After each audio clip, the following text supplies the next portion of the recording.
Good morning, class. How are you? I hope you all well. Today we were studying English grammar. Okay, उसमें आज हम punctuation पढ़ने वाले हैं. Punctuation किसे कहते हैं? पंक्चुएशन एंड यस पंक्चुएशन जैसे कि कोई सेंटेंस हमारे पास लिखा होता है और सेंटेंस में कहीं पर लास्ट में फुल स्टॉप लगा होता है, क्वेश्चन मार्क लगा होता है या फिर कहीं पर हाइफन लगा होता है. इस तरह से हमारा होता है. और भी बहुत सारे होते हैं, जैसे कि आपको बताएं एक्सक्लेमेटरी साइन होता है, एपोस्ट्रॉफी होती है ना.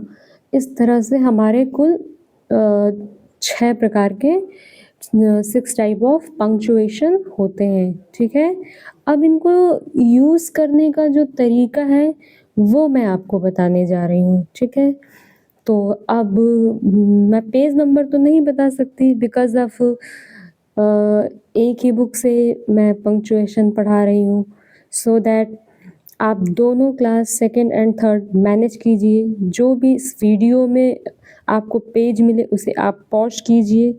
पॉज करने के बाद जो भी है उसे आप फेयर नोटबुक में नोट कीजिए. ओके,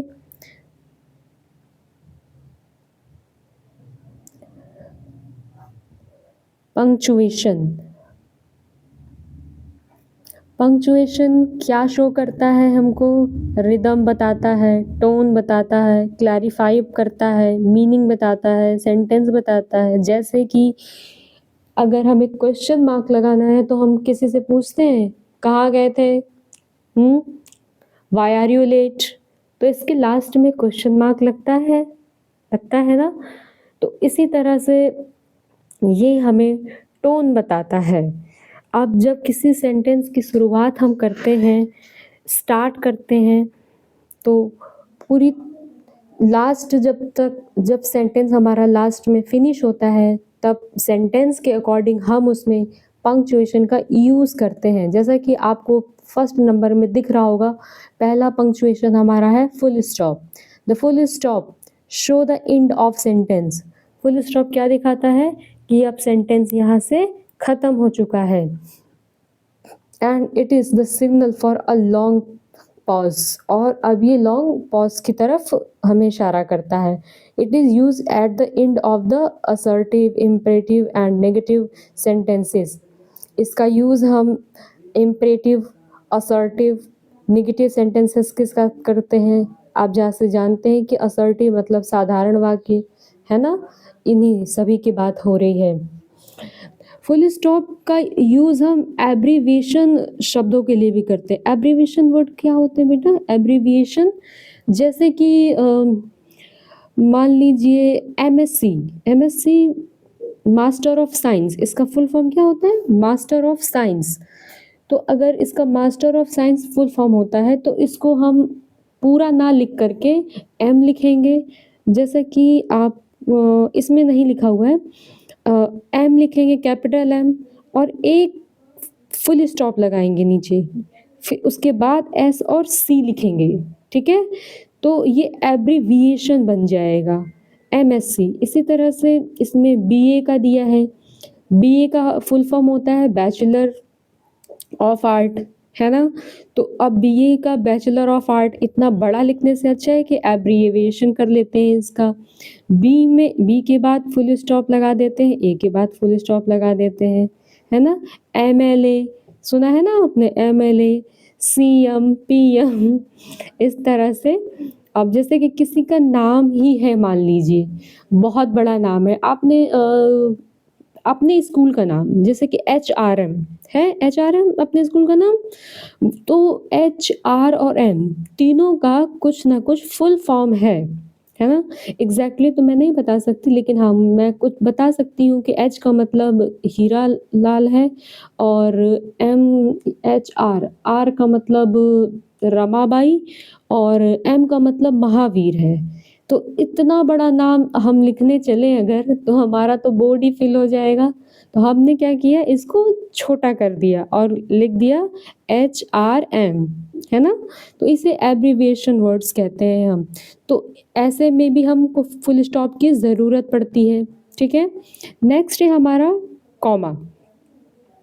कॉमा क्या होता है कि किसी चीज़ के बारे में हम बताना चाह रहे होते हैं, बताते हैं, और इसके बाद फिर दूसरे कुछ उसी से रिलेटेड फिर दूसरा कुछ बता रहे होते हैं, तो क्या करते हैं, कॉमा लगा देते हैं। जैसे कि मान लीजिए कि हमको लिखना है, अपने स्टेट का नेम लिखना है, लाइक हमें केरला लिखना है, उसके बाद हमें तमिलनाडु लिखना है, देन हमें कर्नाटका लिखना है, आंध्रा लिखना है, और इसी तरह यूपी लिखना है। तो अब हम क्या करेंगे, ये डायरेक्ट नहीं लिखेंगे हम, इन सब के बीच में हम कॉमा लगाते चलेंगे, है ना? और जैसे कि आपका एग्जाम्पल में दिया हुआ है कि अगर लाइन से किसी का नाम लिखना है, अमन, नमन, अंकित, पवन गो टू द स्कूल, ये सेंटेंस है पूरा पूरा। तो इसमें अमन, नमन, अंकित के बीच में आप देखिए कॉमा लगा है कि नहीं लगा है, एंड पवन। और एक बात का और ख्याल रखना है कि जो कॉमा है हमारा, वो पूरे में नहीं लगना चाहिए। जो लास्ट वाला वर्ड होता है उसे छोड़ दिया जाता है, उसको एंड से ऐड कर दिया जाता है। जैसे कि इस एग्जाम्पल में आप देख पा रहे हैं, अमन, नमन, अंकित, उसके बाद पवन लास्ट बचा, इसलिए बीच में लगा दिया गया and Pawan go to the school, ठीक है? She went to market by, वो मार्केट गई क्या खरीदने, mango, apples, oranges and pears. अब लास्ट में आप देखिए एक वर्ड रह गया था, इसलिए उसके पहले क्या लगा दिया उन्होंने, एंड लगा दिया, ठीक है? तो आप कॉमा का मतलब समझ गए। नेक्स्ट है हमारा क्वेश्चन मार्क। क्वेश्चन मार्क की तो आप बात ही मत कीजिए। आप इतने क्वेश्चन पूछते हैं, इतने क्वेश्चन पूछते हैं कि लिमिटलेस क्वेश्चन तो आप मुझसे पूछ ही लेते हैं, है ना? तो जो आप क्वेश्चन पूछते हैं ये वही है। मैम क्या मैं पानी पी आऊँ? मैम क्या मैं बैठ जाऊँ? मैम ये मुझे मार रहे हैं, क्या मैं भी मार दूँ? इस तरह के क्वेश्चंस आप मुझसे पूछते रहते हैं, है ना? और मैम आज मेरा बेस्ट फ्रेंड क्यों नहीं आया? मैम क्या आपको पता है ना? इस तरह से।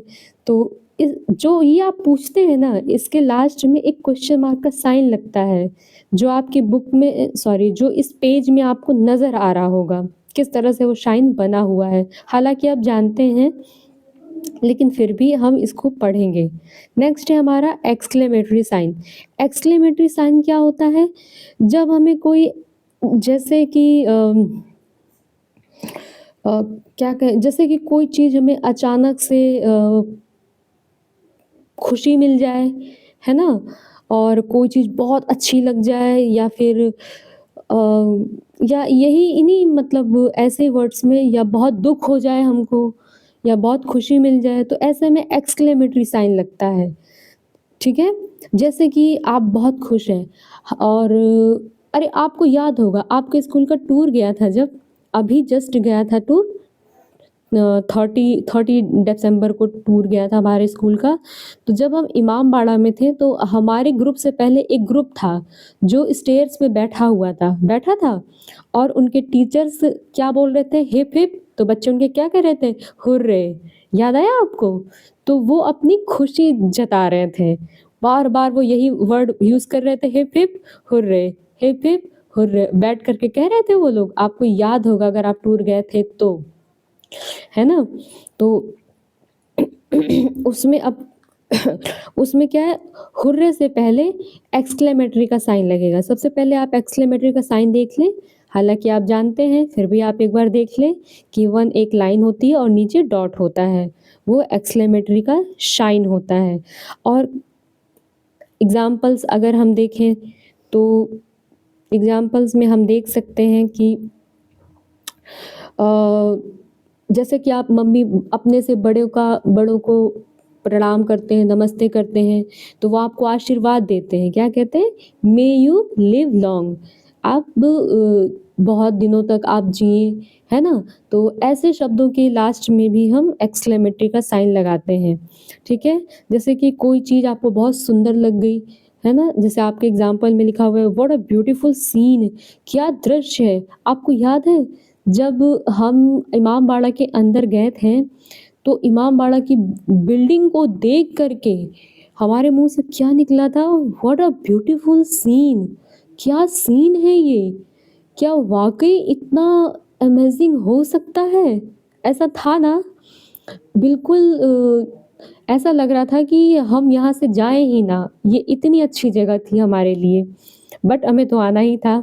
सो ऐसे में भी हम कौन-सा साइन लगाएँगे? एक्सक्लेमेटरी साइन लगाएँगे। और कोई भी जैसे कि फूल है, आप उसको देखते हैं, कहते हैं, हाउ लवली, कितना सुंदर है ये, है ना? तो जब आपने अपना प्यार दिखाया उस पर और अपनी पसंद दिखाई, तो आपको क्या करना है वहाँ पे?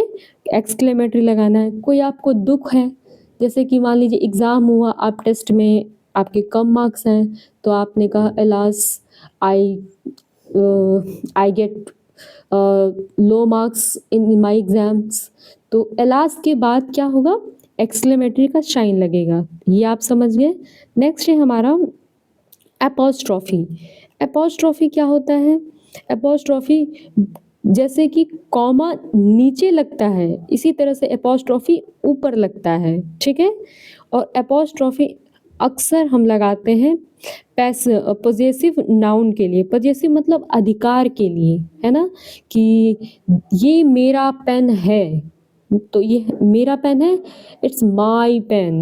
मैंने बोला इट्स माय पेन, स लगा, ए आई टी, इट, और एपॉस्ट्रोफी लगाया इसमें, सॉरी, हाँ एपॉस्ट्रोफी लगाया और एस लिखा, और फिर मैंने कहा इट्स माय पेन। इसके अलावा आपने एग्जाम्पल दिया हुआ है this is my uncles house, ये मेरे अंकल का हाउस है। जैसे का की के, हिंदी में अगर समझे का की के लिए हम एपॉस्ट्रोफी का यूज करते हैं। जैसे कि इसमें लिखा हुआ है the girl's hair are black, लड़की के जो बाल हैं वो काले हैं, तो किसके बाल काले हैं? लड़की के, है ना? तो द गर्ल्स, है ना, एपॉस्ट्रोफी एस के साथ में। ये बहुत इंपॉर्टेंट है, आपको बहुत टाइम तक ये आपको हेल्प करेगा बेटा, इसको आप बिल्कुल मत भूलना। एपॉस्ट्रोफी को तो बिल्कुल भी नहीं, क्योंकि ये हमें बहुत हेल्प करता है। जहाँ हमें समझ नहीं आता कि हम क्या यूज़ करें, वहाँ हम एपॉस्ट्रोफी का यूज़ कर लेते हैं, ठीक है? नेक्स्ट पे आते हैं हम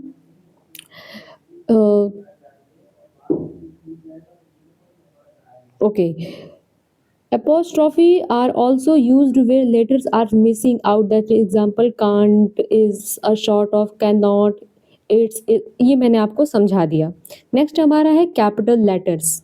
हाँ, बच्चे यहाँ पर गलती ज़्यादातर करते हैं। आप मेरे बच्चे अच्छे, आप गलती नहीं करते हैं इतनी, आपको पता है सब। जैसे कि जो भी हमारा पर्सनल या प्रॉपर नाउन होता है, प्रॉपर नाउन समझते हैं ना आप? जो दुनिया में बिल्कुल अकेला है, उसके जैसा दूसरा कोई है ही नहीं, है ना? उसके लिए जब उसका हम नाम लिखते हैं तो हम कैपिटल लेटर में लिखते हैं, पूरा कैपिटल नहीं, केवल पहला लेटर कैपिटल लिखते हैं, भले वो सेंटेंस के बीच में आए। जैसे कि आपने एग्जाम्पल लिखा है Neha comma Pooja comma Jyoti and Bharti are my friends, और देन फुल स्टॉप लगा हुआ है। लेकिन अगर इसी में आपको कैपिटल लेटर बीच में अगर ये कोई वर्ड आ जाता, जैसे मैं आपको एग्जांपल बताऊं, हाँ, we begin a sentence with Pooja, ठीक है? वी बिगिन हम अपना एक सेंटेंस स्टार्ट करने जा रहे हैं पूजा के साथ में, अब ये पूजा लास्ट में आया, तो अब ऐसा नहीं होगा कि पूजा का जो पी है उसको हम स्मॉल लेटर कर दें, नहीं कर सकते। हमें वो कैपिटल में ही लिखना पड़ेगा, पहला वर्ड कैपिटल में आएगा, समझ गए आप?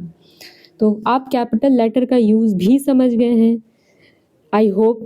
इसके बाद answer, answer to time to answer, time to answer, चलिए मैं इसको थोड़ा सा करा देती हूँ और उसके बाद तो मैं आपको ही करने को दूंगी वर्क। आप करेंगे तो आपको ज़्यादा बेटर आएगा, और नहीं आएगा तो मैं तो हूँ ही बताने के लिए। पहला है we begin a sentence with a. हम अपने सेंटेंस की शुरुआत कैसे करते हैं आप बताइए, स्मॉल लेटर से, वर्ब से या कैपिटल लेटर से? ऑब्वियसली कैपिटल लेटर से करते हैं, है ना? आप कमेंट में लिखा कीजिए, ओके? कमेंट भी पढ़े जाते हैं। The full stop shows the sentence of. Full stop क्या शो कर देता है सेंटेंस का, कि सेंटेंस एंड हो गया या बिगनिंग हो गई, शुरुआत हो गई या कॉन्सेप्ट चल रहा है। फुल स्टॉप क्या शो करता है? फुल स्टॉप शो करता है कि सेंटेंस खत्म हो गया, है ना? नेक्स्ट है हमारा question mark is used at the end of an sentence. Question mark हमारा किस में यूज किया जाता है? असर्टिव में, इंटेरोगेटिव में, इंपरेटिव में? ये तो आपको इतने अच्छे से आता है जितनी अच्छे से आपको शायद ही कुछ दूसरा आता हो, है ना? इंटेरोगेटिव में क्वेश्चन मार्क का यूज करते हैं हम। अब बाकी बी और जो नेक्स्ट फन टू डू है, ये आपको करना है। सारे रूल्स मैंने पढ़ा दिए हैं, अगर ना समझ में आए तो बार बार आप देखिए और इस चीज़ को समझने की कोशिश कीजिए, ओके बेटा? और जो भी डाउट्स हैं आप मुझे ग्रुप में बता दें, और अगर डाउट्स क्लियर हैं तो इट्स ऑल राइट, और अगर आप ग्रुप में नहीं तुरंत कमेंट में पूछना चाहते हैं तो आप कमेंट में मुझसे पूछ सकते हैं, मैं वहाँ आपको आकर के बता दूंगी, ठीक है? So no problem, okay? Class over करते हैं। Good day, good health. और एक बात और, ठंड बहुत है, घर के बाहर कोई नहीं निकलेगा, अच्छा अच्छा खाना खाइए, आराम कीजिए, होमवर्क कीजिए, मम्मी पापा की बात मानिए, okay? That's it, goodbye and good luck.